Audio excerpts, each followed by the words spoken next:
누가복음 5장에 보면 예수님께서 베드로를 제자로 부르십니다. 베드로에게 기적을 베푸신 예수님께서 마지막으로 베드로에게 나를 따르라고 주님이 말씀하십니다.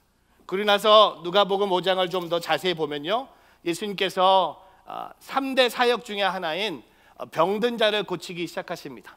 나병 환자를 고치시고, 또한 지난주 본문 말씀처럼 중풍 환자를 예수님이 고치십니다.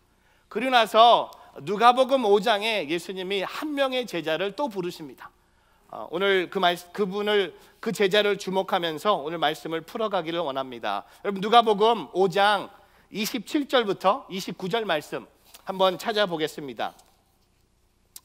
누가복음 5장 27절과 29절 같이 있습니다. 이 일 후에 예수께서는 밖으로 나가 레위라는 세기가 세간에 앉아 있는 것을 보고 말씀하셨습니다. 나를 따르라. 그러자 레위는 그 자리에서 벌떡 일어나 모든 것을 버리고 예수를 따랐습니다. 레위는 예수를 위해 자기 집에서 큰 잔치를 열었습니다. 많은 세리들과 다른 사람들이 그들과 함께 음식을 먹고 있었습니다. 오늘 예수님께서 베드로를 부르신 후에 나병 환자와 중풍 환자를 고치신 후에 어떤 사람의 병을 고치는 것보다 누가복음 5장의 예수님의 모습은 한 영혼을 주님이 품고 계신 것을 보게 됩니다. 앞부분에는 베드로를 주목했다면 누가복음 5장의 후반에는 레위라는 제자, 그의 직분은 세리였습니다. 세리는 유대인들에게 세금을 걷어서 이방인들이었던 로마 사람들에게 주는 역할을 했습니다. 특별히 당시의 세리는 동족인 유대인들을 배신하고 로마의 앞잡이 역할을 하는 사람들이었습니다. 물질의 양심을 팔아버린 죄인 중에 죄인으로 여겼던 사람들이었습니다.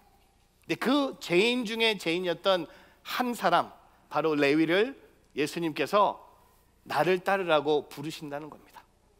그 예수님의 부르심에 레위는 그 자리에서 번쩍 일어나서 모든 것을 버려두고, 베드로가 모든 것을 버려두고 예수님을 따라간 것처럼 레위도 모든 것을 내려놓고 예수님을 따라갔습니다. 근데 베드로와 레위의 다른 점은, 레위는 그 기쁨이 넘쳐서 충만해서 자기 집에 큰 잔치를 열었어요. 어떻게 보면 이 잔치, 자신의 집에 큰 잔치를 엽니다. 예수님이 자기 같은 사람을 제자로 불러주셨고, 예수님이 죄인 같은 자신을 불러주신 그 예수님께 감사하는 것을 표현하기 위해서 그는 자신의 집을 열고 잔치를 엽니다. 오늘 함께 읽은 본문의 말씀의 배경이 바로 이것입니다. 죄인을 부르신 예수님, 그 죄인을 부르신 그 예수님의 감사하는 마음으로 레위라는 이 사람이 자기의 집을 열고 예수님에게 큰 잔치를 베풀고 있습니다. 오늘 이 잔치는요, 은혜의 자리입니다. 은혜의 잔치입니다. 오늘 그 예수님이 오늘 이 잔치를 초대를 받으셨고, 예수님이 계시는 곳은요, 무조건 잔치야. 고난이 있는 곳에 예수님이 있어도 잔치가 될 수 있고, 부족한 곳이지만 예수님이 계시다면 잔치가 될 수 있고, 어려운 상황이지만 그 상황 속에 예수님이 계시다면 잔치는 열릴 수 있다는 겁니다. 음식이 중요하지 않아요. 메뉴가 중요하지 않아요. 사람이 몇 명이 왔냐가 중요하지 않나, 중요한 것은 예수님이 계시다면, 오늘 본인이 죄인처럼 살았지만 나를 따르라는 그 예수님의 말씀에 그는 예수님을 따랐고, 그 감사하는 마음에 오늘 큰 잔치를 엽니다. 오늘 저는 이 레위가 우리에게 보여준 은혜, 그 구원, 그 기쁨을 우리가 함께 나누는 이 자리가 되기를 축복합니다. 오늘 말씀을 통해 세 가지 은혜의 자리를 생각해 봤습니다. 첫 번째, 은혜의 시대에는 은혜에 합당한 반응을 해야 된다는 겁니다. 여러분, 우리가 은혜의 시대에 산다는 것은 은혜에 합당한 반응을 해야 된다는 겁니다. 오늘 말씀에 예수님은 세 가지 비유를 말씀하십니다. 결혼에 대한 비유를 말씀하시고요, 옷에 대한 비유를 말씀하시고, 포도주에 대한 비유를 말씀하십니다. 특별히 오늘 예수님이 결혼에 대한 비유를 말씀하시면서 오늘 우리가 은혜 시대에 산다는 것은 그 은혜에 합당한 반응을 꼭 해야 된다는 겁니다. 오늘 말씀에 누가복음 5장 33절부터 35절까지 같이 한번 읽어보겠습니다. 33절부터 35절 같이 있습니다. 그들이 예수께 말했습니다. 요한의 제자들은 자주 금식하고 기도하며 바리새파 사람들의 제자들도 그렇습니다. 그러나 당신의 제자들은 항상 먹고 마십니다. 예수께서 대답하셨습니다. 너희 같으면 신랑이 함께 있는 동안 초대받은 사람들을 금식하도록 하겠느냐?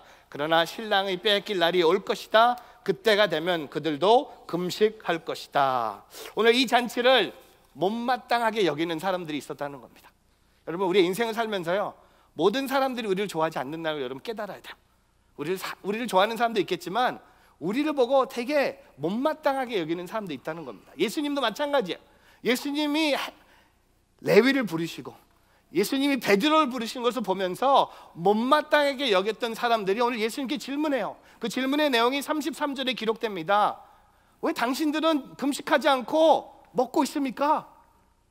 우리 요한의 제자들 보십시오. 일주일에 목요일, 매일 안식일, 일주일에 목요일과 주일 2번씩 금식하고 있는데 왜 요한의 제자들과 바리새파 제자들이 하고 있는 일들은 왜 예수님의 제자들은 지금 먹고 마시고 있습니까? 그러니까 예수님이 뭐라고 대답하세요? 오늘 34절에 예수께서 대답하셨습니다. 너희 같으면 신랑이 함께 있는 동안 초대받은 사람들을 금식하도록 하겠느냐? 여기에 신랑은 예수님을 의미합니다. 초대받은 사람들은 예수님을 기다렸던 사람들입니다. 이스라엘 민족들은 그토록 기다렸던 메시아인 예수님을 만날 오늘이 바로 결혼식의 잔칫날이었어요. 이처럼 기쁜 날 어떻게 슬퍼하며 금식하겠습니다. 여러분, 은혜의 시대에는요, 은혜에 합당한 반응을 해야 된다는 겁니다. 지금 레위의 집에는요, 벌어진 잔치는 바로 그 은혜 받은 합당한 은혜의 자리라는 겁니다. 예수님께서, 하나님의 아들이신 예수님께서 이 땅에 오심으로 주님의 이름을 부르는 모든 자 누구든지 죄를 용서받고 주님의 자녀가 되어 주님의 식탁에서 함께 먹고 마실 수 있는 은혜의 시대, 구원의 시대가 시작됐음을 알리는 자리가 바로 이 자리였다는 겁니다. 지금 금식하라고 말할 때가 아니라는 겁니다. 지금 예수님이 이곳에 계심에 즐기라는 겁니다. 여러분, 지금 우리가 제가 주례도 많이 하지만 여러분 생각에 결혼식의 클라이맥스는 뭡니까? 제가 하나 둘 셋 한번 대답해 주세요. 결혼식의 클라이맥스는 하나 둘 셋.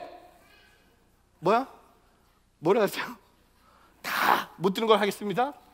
결혼의 클라이맥스는 신부의 입장이에요. 그렇지 않습니까? 아니에요? 여러분, 신랑 입장하는데 다 일어서요?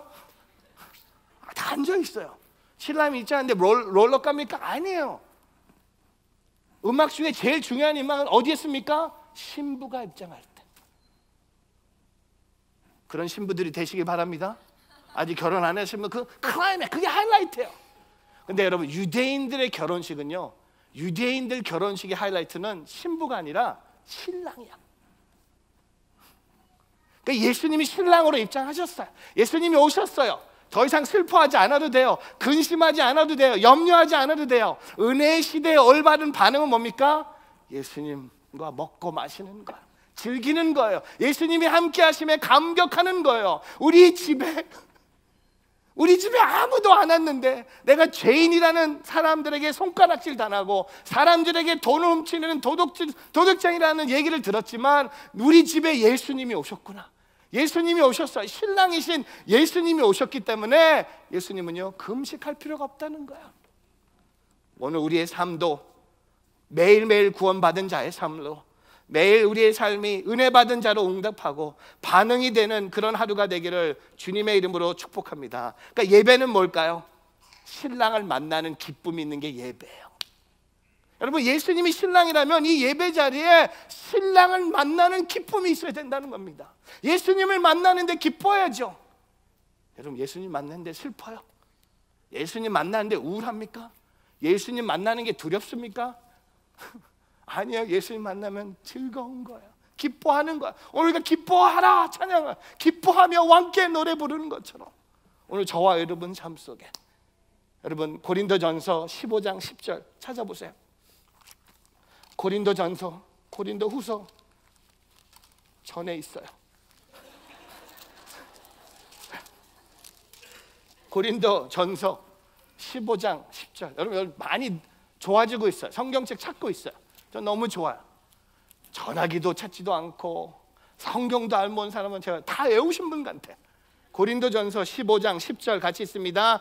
그러나 오늘날 내가 나 된 것은 하나님의 은혜로 된 것입니다. 내게 주신 그분의 은혜가 헛되지 않아 내가 오늘 사도보다 더 많이 수고했습니다. 그러나 이것은 내가 한 것이 아니요 오직 나와 함께 하신 하나님의 은혜로 한 것입니다. 아멘. 여러분, 매일매일 구하는 게 뭐예요? 하나님이 나와 함께 하신 거예요. 그게 은혜예요.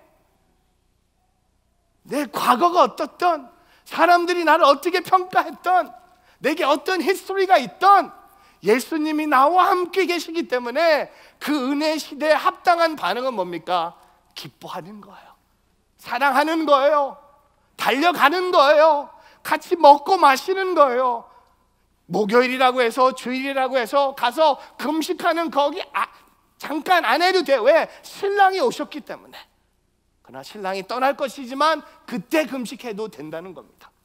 오늘 저와 여러분이 은혜 시대에 은혜의 반응이 있기를 축복합니다. 은혜 시대에 사는데 옛날의 반응은 안 돼요. 옛날의 방법은 안 돼요. 오늘 우리의 반응은 뭡니까? 내 안에 예수님이 계시네. 그리스도께서 내 안에, 내가 그리스도 안에 있으므로 내가 주님을 즐거워할 것이고 나는 주님을 기뻐할 것이고 주님을 통해 나는 은혜를 경험할 것을 바라보는 오늘 저와 여러분의 삶이 되기를 축복합니다. 필립 브룩스가 이렇게 얘기합니다. 인간에게 있어서 큰 분량의 은혜와 도달하는 방법은 그가 받은 은혜에 알맞는 충실한 삶을 사는 길밖에 없다. 저는 우리 선포하고 싶어요. 하나님 우리에게 넘치는 은혜를 허락하셨어요. 오늘 우리가 이곳에 예배드리는 것은 하나님의 은혜임을 오늘 잊지 않기를 주의 이름으로 축복합니다. 두 번째, 은혜의 시대에는 새로운 삶의 변화가 있어야 된다는 겁니다. 여러분, 반응만 하면 안 돼요. 즐거워하면 안 돼요.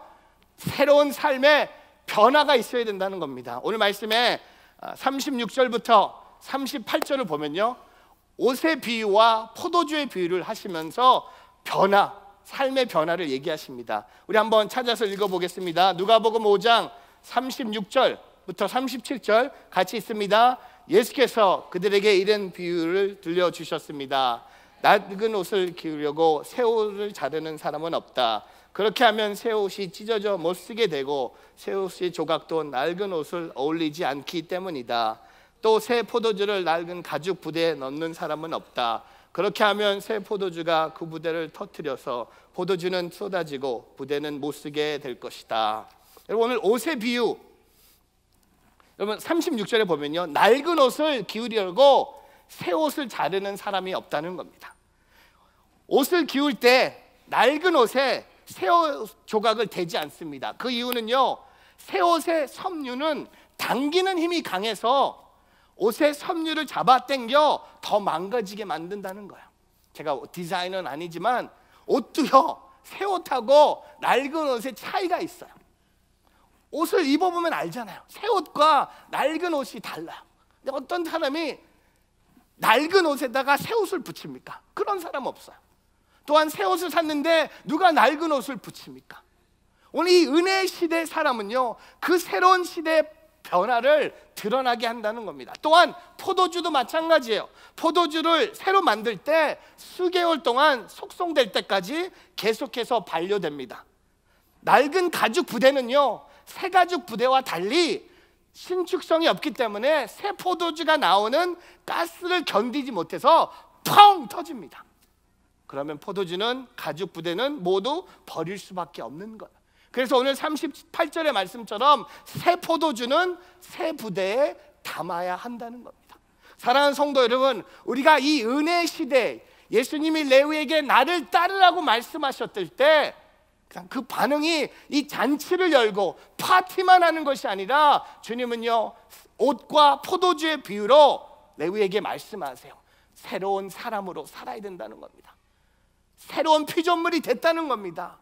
내가 그리스도 안에, 그리스도께서 내 안에 계시다는 것은 온전한 삶의 변화, 믿음의 변화, 또한 나의 삶의 목표의 변화를 얘기한다는 겁니다. 옷의 비유, 포도주의 비유를 통해서 여러분 우리의 삶의 변화가 필요해요. 교회도 변화가 필요해요. 가정도 변화가 필요해요. 제가 아직 기억나는 것은 이지연 목사님이 이 설교하시면서 이런 말씀하셨어요. 교회는 예수님 외에는 다 바꿀 수 있다. 교회는 예수님 외에는 다 바꿀 수 있다는 거예요. 다 바꿀 수 있어요. 예수님만 변하지 않는, 그 예수님만 따라가는 제자들, 교회는 항상 변할 수 있네요. 왜? 예수님만 바뀌지 않으면 되는 거예요. 또한 이 포도주의 비유는 뭡니까? 우리가 새로운 가죽 부대가 돼야 된다는 거예요. 옛날 가죽 부대에 아무리 담아봐야 터지고 만다는 겁니다. 아무 쓸모가 없다는 겁니다.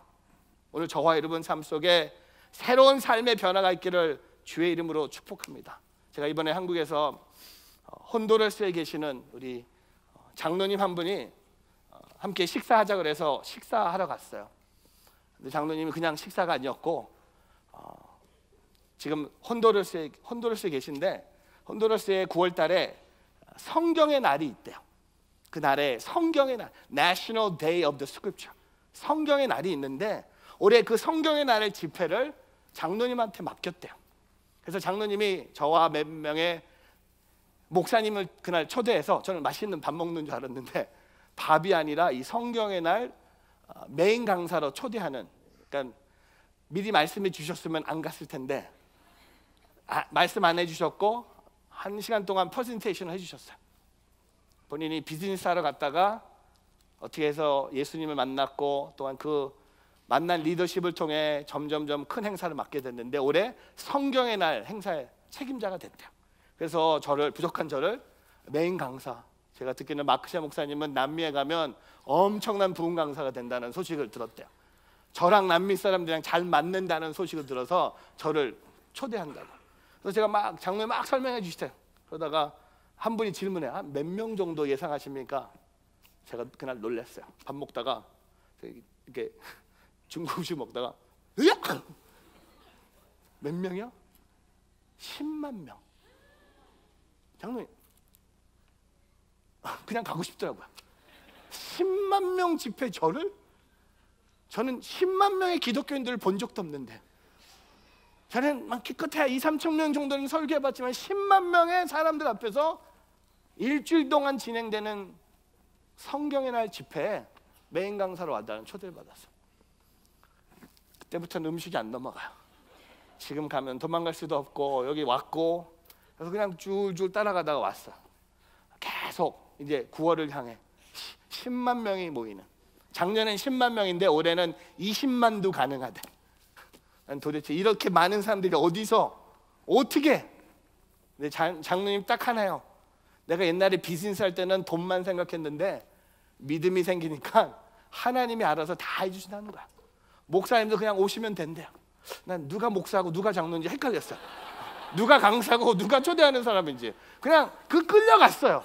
근데 그 끌려간 그 그림 속에 뭐가 있냐면, 한번 생각해 보세요. 10만 명의 혼두라스의 기독교인들이 모여서 거기서 예수 그리스도를 선포한다고. 가야죠. 당연히 가야죠. 근데 왜 내가 오늘 이 얘기, 우리 나만 가면 안 되죠. 10만 명이면 여러분도 같이 와야죠. 같이 와서 기도해야 되고, 여러분 10만 명의 기독교인들이 모여서 하나님을 예배하는데 우리 뉴저지 교회 한 1,300명, 우리 한 1,000명만 붙어가면 어떨까? 다 가는 거예요. 왜? 하나님이 어떻게 할지 모르는 거야. 옛날 같았으면요, 이런 거 그냥 바쁜데요 뭐 이렇게 핑계 냈을 텐데, 여러분 하나님이 역사하신 거 보면요, 새로운 가죽 부대에 하나님 새로운 포도주 부어주세요. 지금 그렇게 하고 계세요. 그렇게 역사하고 계세요. 옛날 것이 아니에요. 옛날 가죽 부대가 아니에요. 옛날 옷을 챙기시는 분이 아니라 새 옷을 입게 하셨고, 그 새 옷이 뭡니까? 예배 옷을 입었어요. 그리고 오늘 저와 여러분에게 새 포도주를 부어주시기 위해서 새로운 가죽 부대로 주님이 만들고 계시다는 겁니다.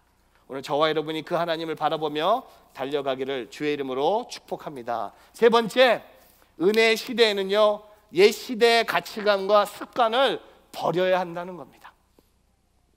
솔직히 말해서 진짜 우리가 변하기 위해서는요, 먼저 새로운 것을 입는 것보다 옛 것을 버려야 돼요. 여러분 중에 잘 못 버리시는 분 계시죠? 이사 갈 때 다 갖고 가시는 분들 계시죠? 그렇죠? 많은 분들. 이게요, 나이 많은 분만 하는 게 아니라 요새 젊은 사람들도 못 버려요. 여러분, 똑같아요. 믿음도 우리가 그 은혜를 맛보기 위해서는요, 옛날의 것들을 버려야 돼요. 옛날의 가치관과 습관들을 버리라고 말씀하세요. 옛날에 네가 무슨 일을 했던, 어떤 과거가 있던, 어떤 죄가 있던, 어떤 실수가 있던 다 내려놓습니다. 그래서 예수님을 레위를 부르신 거 아닙니까? 오늘 말씀에 39절 보세요. 같이 한번 읽어보겠습니다. 묵은 포도주를 마시고 나서 새 포도주를 원하는 사람은 없다. 묵은 것이 좋다고 여기기 때문이다. 여러분, 옛날 오래된 포도주를 마시고 옛날 거를 달라는 사람이 틀렸다는 겁니다. 새로운 포도주를 마셨다면, 예수님을 경험했다면, 예수님의 그 인격적인 임재를 경험했다면, 옛 시대의 나의 옛날 모습은 그게 습관이든 그게 어떤 가치관이든 다 사라져야 된다는 겁니다. 예수님으로 인해 새로운 은혜의 시대, 복음의 시대가 열렸는데도 여전히 바리새인들과 율법학자들은요, 유대교의 전통과 가치만을 귀하게 여기며 그것을 지키려고 합니다. 옛날의 그 가치관과 종교의 어떤 율법을 지키는데 목숨을 겁니다. 마치 묵은 포도주를 좋아했던 사람이 자기 입맛에 익숙하다고 해서 그것만을 손고집하는 것처럼 말하고 있습니다. 하지만 예수님은 그러한 행동의 진리를 버리고 형식만을 지키는 어리석은 짓이라고 경고하고 계십니다. 중세시대 종교개혁의 메시지는 무엇입니까? 당시 교회를 결박하고 있던 잘못된 전통을 깨고 복음의 본질로, 성경의 진리로 돌아가는 것입니다. 오늘날에도 나 개인의 삶 속에 있는 옛 시대의 가치관과 습관을 버리고 복음의 본질로 돌아가야 한다는 것을 우리에게 말씀하고 있습니다. 교회가 다시 복음의 본질로 돌아가야 된다는 겁니다. 그리스도 가정들이 그리스도의 본질로 돌아가야 된다는 겁니다. 성도들이 그리스도의 본질로 돌아가야 된다는 겁니다. 옛날 예수님 믿기 전의 모습으로 살면 안 된다는 겁니다. 섞지 말아야 된다는 겁니다. Before Christ, 그 나의 삶이 사라져야 된다는 겁니다. 버려야 된다는 겁니다. 돌아서지 말라는 겁니다. 여러분, 오늘 주님은 말씀하세요. 교회가 다시 본질로 돌아가는 거예요. 교회의 본질은 예배예요. 아멘. 교회의 본질은 친교가 아니에요. 교회의 본질은 사람이 많이 모이는 게 교회가 다 아니에요. 교회의 본질은 예배고요, 또 하나 교회의 본질은 선교예요. 인풋은 예배고 우리 아웃풋은 선교예요. 이거를 균형하는 교회, 그리스도의 본질은요, 친교가 아니에요. 우리가 서로 좋아하고 서로 같이 예배드리고, 아니에요. 바로 이 예배, 그 예수님을 맛봤다면, 그 예수님의 은혜가 무엇인지 알았다면, 여러분 옛날로 돌아갈 필요가 없는 거야. 진짜 예수님을 만났다면, 진짜 예수님의 사랑을 경험했다면, 진짜 예수님이 살아계신 것을 경험했다면 우린 옛날로 돌아갈 수 없는 거야. 말씀을 정리하면서 이렇게 적었어요. 절대로 섞지 마세요. 제가 순두부집 가면 시키는 게 있어요. 다 섞은 거 다 주세요. 다 들었어. 해물, 뭐 고기, 뭐 만두, 뭐 다 들어있어. 근데 다 맛없어. 섞지 마세요. 세 가지. 잔치할 때, 금식할 때. 여러분, 잔치가 있을 때 금식하지 마세요. 거룩한 척하지 마세요. 잔치하는데 저기서 금식하는 사람 깨우세요. 일로 오라고, 예배해야. 예수님이 오셨는데 왜 금식합니까? 섞지 마세요. 두 번째, 새 옷하고 옛날 옷 섞지 마세요. 그리고 새 포도주, 낡은 가죽 부대 섞지 마세요. 섞지만 않으면 은혜를 경험해요. 제 결론은 그거예요. 새 포도주를 새로운 가죽 부대에 담으면 은혜를 경험합니다. 새 옷을 입으면 은혜를 경험합니다. 결혼의 그 신랑이신 예수님을 만나면 은혜를 경험한다는 거예요. 왜 우리에게 은혜가 부족합니까? 예수님을 못 만나는 거예요. 왜 우리에게 은혜가 멀리 보입니까? 새 옷과 옛날 옷이 합쳐 있는 거예요. 왜 우리 포도주가 이 상태입니까? 우리의 부대가 낡은 부대였기 때문에. 그래서 아까 우리 불렀던 찬양, 제가 한국 가면요 항상 주님이 되게 들려오시는 찬양이 하나씩 있어요. 아까 우리 불렀던 찬양인데요, 저는 새 곡인 줄 알았는데 2016년에 나왔더라고요. 우리 교회가 이렇게 업데이트가 안 돼 있어. 마커스 월십에 나온 찬양입니다. 찬양의 제목이, 제가 가사를 오직 예수뿐이네. 제가 이 찬양 부르면서 펑펑 울었어요. 울면서 내적 치유가 일어나는 것을 경험했어요. 내 삶의 치유는 예수님이다. 이 가사가 너무 심플한데 저한테 너무 다가왔어요. 은혜 아니면 살아갈 수 없는, 호흡마저도 다 주의 것이니 세상 평안과 위로 내게 없어도 오직 예수뿐이네. 크신 계획 다 벌 수 없고 작은 고난에 지쳐도 주께 묵힌 나의 모든 삶 버티고 견디게 하시네. 다시 은혜 아니면 살아갈 수 없네. 저는 일주일 내내 그것만 묵상했어요. 오늘도 은혜 아니면 살아갈 수 없네. 제가 오늘 설교하면서요, 이렇게 많이 아픈 건 처음인 것 같아요. 땀이 나요. 숨이 피곤해서 그런 것 같지만 이렇게 내가 이렇게 에너지가 없는 여러분처럼 되는 것 같은데, 근데 저를 살리는 게 뭔지 아세요? 하나님의 은혜. 몸이 안 좋아도 은혜 아니면 살아갈 것 없네. 나의 모든 것 주께 맡기네. 내가 죽어도, 내가 살아도, 내가 좀 아파도, 내가 건강해도 은혜 아니면 살아갈 수 없네. 오늘 그 은혜를 찬양하는, 그 은혜를 맛보는 오늘 늦어져 누리교회 되기를 주의 이름으로 축복합니다. 여러분에게 필요한 은혜, 예수 그리스도 안에 있음을 고백합니다.